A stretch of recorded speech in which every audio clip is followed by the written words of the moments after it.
Bonjour à tous et bienvenue pour cette nouvelle vidéo. Je suis ravie de vous retrouver pour ce nouveau point lecture sur la chaîne où je vais vous parler de 3 romans.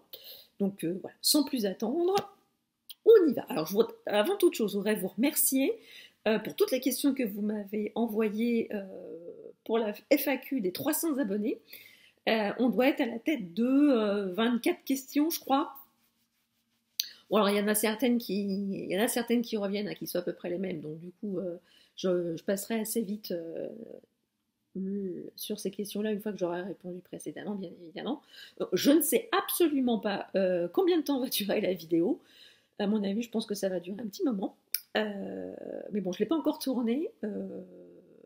Et je ne sais pas du tout, ni quand je vais la tourner, ni de deux quand je vais la poster. Voilà, donc avec ça, vous êtes prévenus. Vous êtes contents de le savoir. Hein. Bref, alors, je vais vous parler des Yeux du Dragon de Stephen King, publié aux éditions Flammarion. Alors, je ne sais pas si vous voyez, mais là, on voit la tête du dragon en espèce de relief, en écaille en relief. Je trouve voilà, le regard qu'il a, c'est quasiment hypnotique. Alors ici, on n'est pas dans du Stephen King adulte. Loin de là, on est dans du Stephen King pour enfants. La petite histoire de ce roman, c'est le fils de Stephen King avait demandé un jour à son père « Oh papa, j'aimerais bien que tu me racontes une histoire que tu écris. » Et là, Stephen King fait « Oh là, fais pas ça malheureux, non, tu vas avoir trop peur, c'est pas pour les enfants. » Et qu'à cela ne tienne, il a tout simplement écrit, voilà, son fils lui a demandé une histoire qu'il a de lui lire une histoire qu'il avait écrite, et bien qu'à cela ne tienne, Stephen King a écrit une histoire pour son fils, et c'est la teneur de ce roman. Donc ici, on est quand même dans un conte noir, c'est quand même du Stephen King, faut quand même pas non plus, il va pas se mettre à écrire oui oui et le dragon. Donc on est dans une petite, dans le royaume d'Élin. Et donc le roi le roi Roland commence à se faire un peu vieux. Sa femme est morte il n'y a pas tellement longtemps, et il a 2 fils, Peter et Thomas. Et forcément, dans l'ordre des choses, c'est Peter qui doit succéder à son père. Sauf que, voilà, les histoires ce ne sera pas un Stephen King s'il n'y avait pas un sauf que, il y a un magicien noir qui est conseiller du roi, il s'appelle Flag.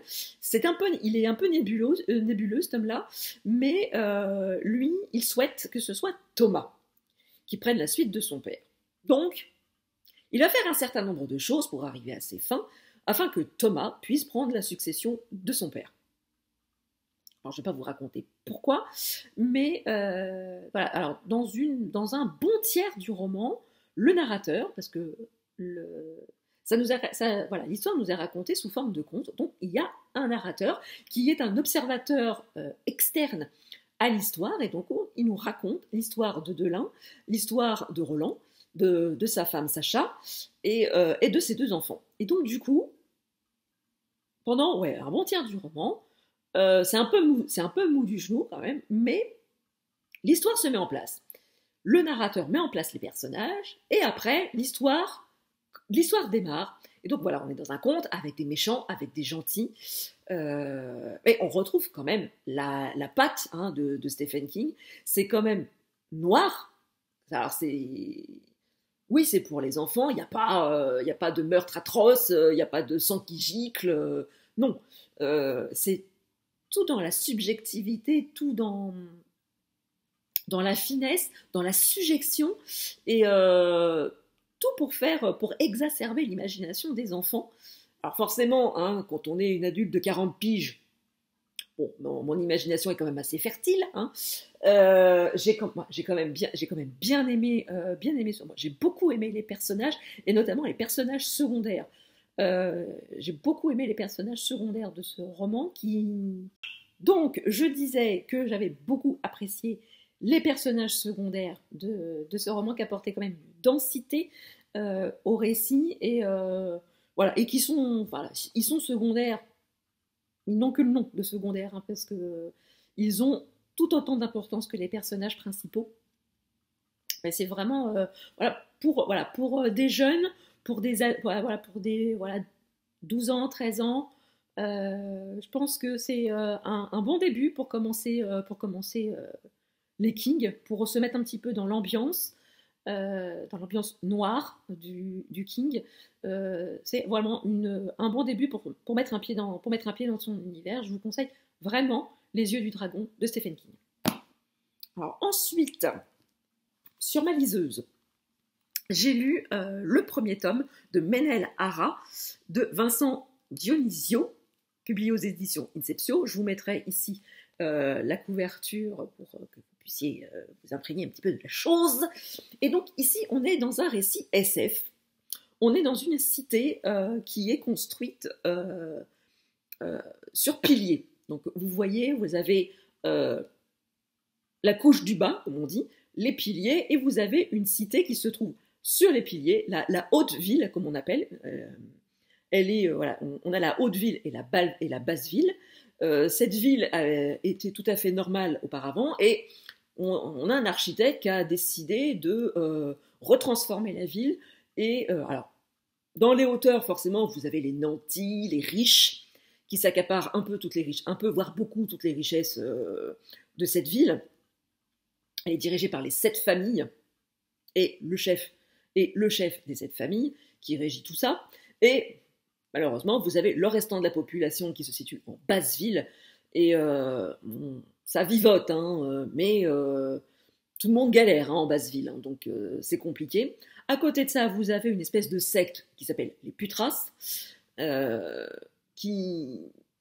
Ouais, c'est ça, on ne connaît pas trop leur rôle. On en entend beaucoup parler. Est-ce que c'est une secte qui veut renverser le pouvoir ou pas? On ne sait pas trop, voilà, machin. Et vous avez les martyrs. Les martyrs, ce sont un groupuscule terroriste qui ne supporte pas que les nantis s'accaparent toutes les richesses et ne laissent rien au peuple du bas. Et donc on a tout ce petit monde, et on fait la connaissance de Gaël et Lily du Buisson, qui vivent en Basse-Ville. Le roman s'ouvre sur le lendemain ou le surlendemain du décès de leur père. Donc ils ont un très gros chagrin de la suite du décès de leur père. Et ils vont du coup aller à l'enterrement, puis chez le notaire pour régler la succession. Et là, ils vont retrouver leur frère aîné, Victor, qui lui ne vit plus en basse ville, mais en haute ville, puisqu'il a épousé l'une des filles de cette famille, et donc du coup, il a sa vie là-haut, il a une excellente position sociale, il a quasiment renié sa famille, il ne rendait jamais visite à leur père, il a coupé les ponts avec sa famille du bas, afin d'avoir une réputation proprette, comme on dit, arrivé en haute ville. Et donc, du coup, il se retrouve à l'enterrement du papa, puis chez le notaire. Et là, chez le notaire, évidemment, le papa du Buisson, il n'était pas non plus riche comme Crésus. Et, il avait que très très peu de biens matériels. Et il avait fait jurer à ses enfants, il y a de ça plusieurs années, que à sa mort, il se partagerait en 3 parts égales l'héritage familial. Sauf que Victor nous fait une victorade, et donc Victor assume et affirme son droit d'aînesse, et donc revendique la totalité de l'héritage de son père. Alors, évidemment, ça attire la colère de Gaël et Lily. Ils lui en veulent terriblement, ils nourrissent une colère noire vis-à-vis de Victor. Ils se quittent. Les 2 autres fulminent et enjolivent un petit peu leur colère, tandis que l'autre remonte en Haute-Ville, parce que bon, il a fait ça, mais il a quand même une petite idée derrière la tête, hein, le Victor. Et pendant tout le roman, on sait qu'il y a il a un plan derrière la tête, mais on ne connaît pas la teneur de ce plan. Il manipule tout son petit monde. C'est un ambitieux, c'est un arriviste. Il n'est pas tellement aimable, hein, cet homme-là. Donc, on ne peut pas s'y attacher, hein, parce qu'il est vraiment retors, hein, quand même. Autant on s'attache tout de suite à Gaël et Lily, autant lui, c'est un peu le mauvais larron, hein, quand même. Et vous avez aussi les amis de Gaël et Lily, Moussa qui est pêcheur, Maria qui est journaliste dans un petit journal qui dénonce quand même la mainmise des riches sur la base ville. Et vous avez David, le premier amour de Lily, mais ils ne sont plus ensemble suite à un événement qui s'est passé et qui ont fait qu'ils se sont séparés. Mais ils sont restés bons amis. Et donc, voilà, on suit l'histoire. L'auteur nous raconte un petit peu l'histoire de Menel-Hara, cette cité. Alors, et il nous la décrit les piliers, la basse ville, la haute ville. Et moi, quand j'ai lu la description de Menel-Hara, ça m'a quand même un petit peu fait penser à la ville d'Hyperborée dans La ville sans rang d'Éléonore de Villepoix. Voilà, c'est une ville qui est à étage aussi, et ça m'a un petit peu fait penser à ça. Alors c'est pas un récit de fantasy, c'est de la SF. C'est de la SF parce que voilà, les protagonistes, voilà, ils vont dans des restos, ils vont dans des bars, ils ont des voitures. Alors évidemment, ils n'ont pas de téléphone, mais ils appellent ça ils ont une espèce de petit bracelet avec un boîtier, ce qui fait que quand on les appelle, ils ont une image holographique et une bande son. Donc du coup, on est vraiment dans un récit de SF. Et arrivé à un moment, il va se passer un truc là dans l'histoire. J'ai rien vu venir, mais alors pif paf pouf, il nous sort cette scène. Et là, du coup, l'histoire va prendre un tout autre tournant. Les protagonistes vont faire des choix. Gaël, alors je ne dis pas pourquoi, mais Gaël va vouloir assouvir une vengeance. Et il va tout faire pour mener à bien cette vengeance. Et pendant tout le roman, voilà, on a des indices sur ce qui va se passer dans le tome 2, parce que c'est une duologie, il n'y a que 2 tomes que j'ai. Merci Ophélie d'avoir eu la bonne idée de m'envoyer les 2 tomes.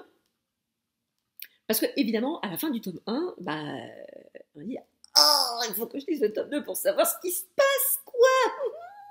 J'ai une mèche, on croirait un Télétubbies. Catastrophe. Bref, j'ai vraiment beaucoup aimé cette histoire. Alors, même si, oui, c'est un tout petit peu introductif quand même. On n'a pas non plus des longues descriptions de tout le modèle, de toute la ville, de tout son système politique. Ça nous a expliqué au fur et à mesure de l'histoire, au fur et à mesure où on rencontre les personnages. Et j'ai trouvé, il n'y avait pas de longueur du tout. Et je vous dis, il y a la scène là, une trentaine, 30-40, 50 pages, paf, je me la suis pris dans la tronche. Et ça a redonné une vigueur nouvelle au récit qui n'était pourtant pas plan-plan, mais alors qu'est-ce que c'était bien, j'ai tout de suite croché à l'univers, aux personnages, à l'histoire, au complot. Oh là là, qu'est-ce que c'est bien, qu'est-ce que c'est chouette d'avoir des bouquins comme ça qui vous emmènent. Et voilà, je l'ai lu en 2 jours, quoi.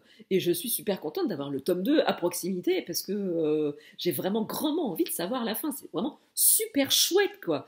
Et donc, du coup, ça me valide aussi un palier dans le challenge avril autour de la SF. Alors oui, vous allez me dire, on est le 26 avril.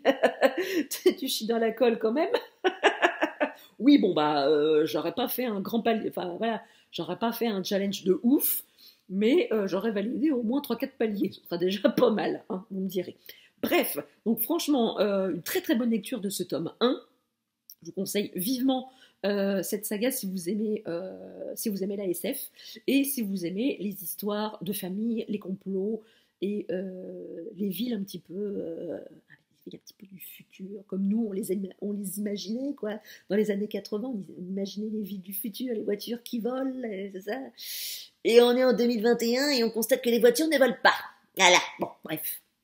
Je vous conseille vivement la lecture de... Il y a un truc qui me vole devant le nez, là, je sais pas ce que c'est.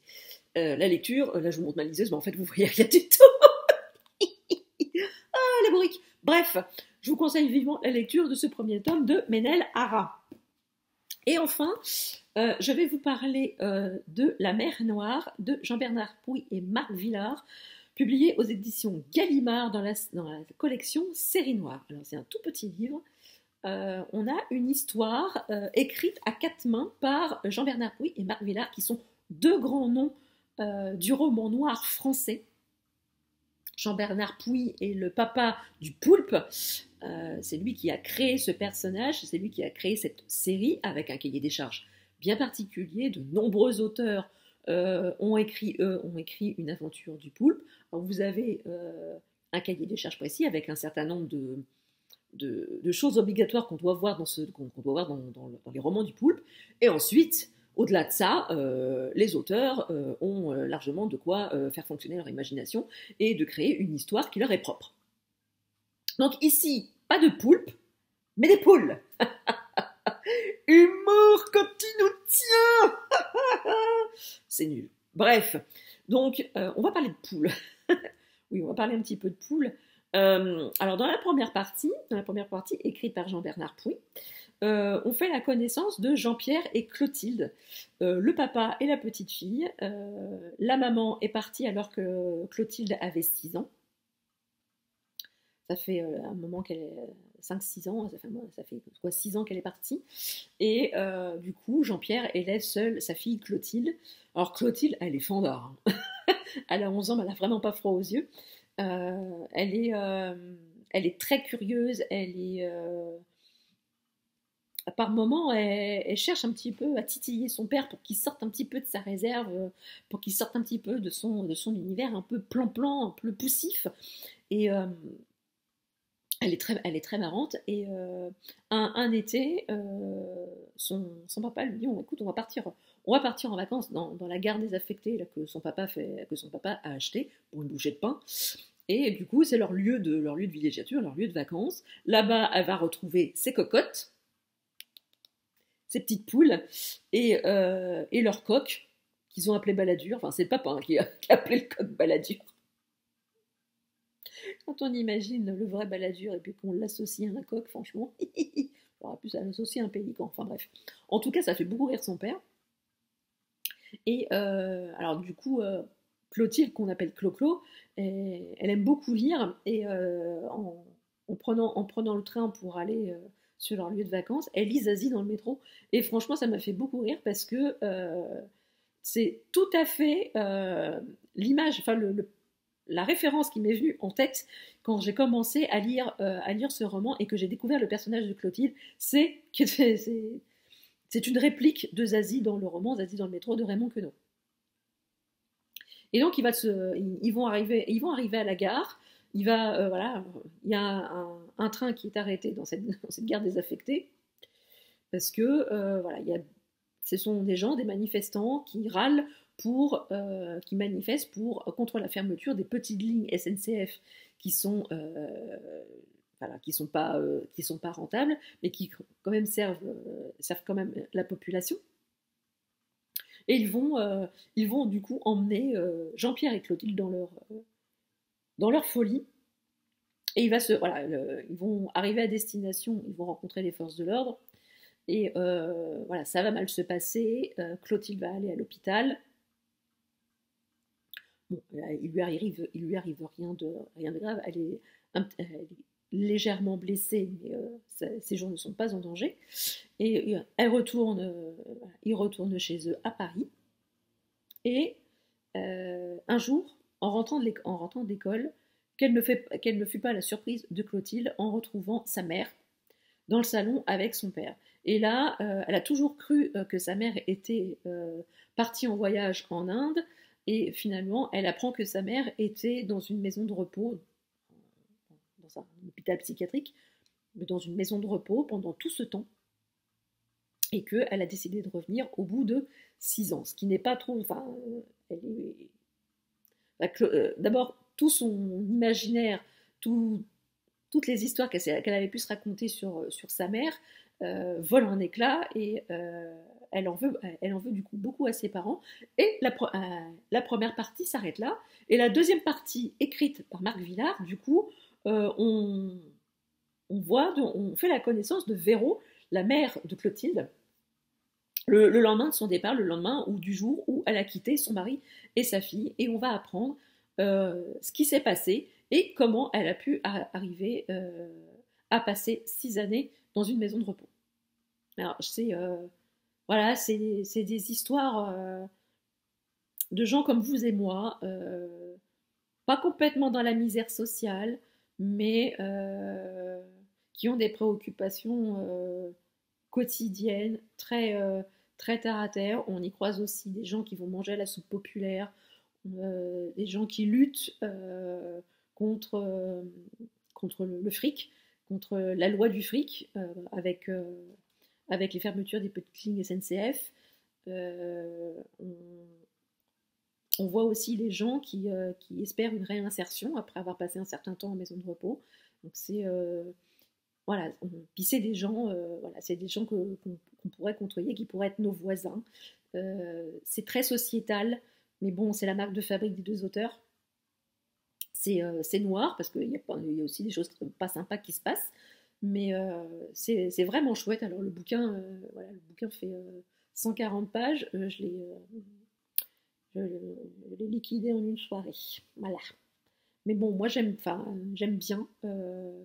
J'aime bien le style des deux auteurs. Et là, ils nous servent une histoire super sympa. Et on comprend la mer Noire avec le jeu de mots. Amère, la mer Noire, voilà. C'est tout, voilà, c'est Jean-Bernard Puy, c'est ça. Hein, c'est plein dans le jeu de mots, plein dans le jeu de mots qui a du sens en fait. Et je vous conseille la lecture de ce petit roman noir qui est vraiment super bien écrit et qui passe crème pour du noir.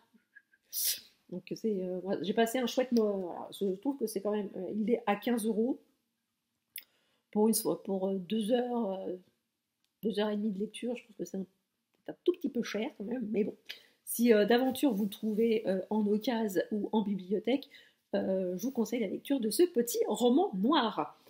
Voilà, cette vidéo est à présent terminée. J'espère qu'elle vous aura plu. N'hésitez pas à me dire en commentaire si je vous ai donné envie de lire ces romans ou si vous les avez lus, de me dire ce que vous en avez pensé. Sur ce, je vous laisse. Je vous laisse avant de vous laisser. Surtout, n'oubliez pas de mettre des petits pouces en l'air ou des commentaires hein, si le cœur vous en dit. Si vous n'êtes pas encore abonné, n'hésitez pas, c'est gratuit, ça fait plaisir et ça ne fait de mal à personne. Sur ce, là, je vous laisse. Je vous souhaite de très très belles lectures, une très très belle semaine et je vous dis à très bientôt pour une prochaine vidéo. Ciao!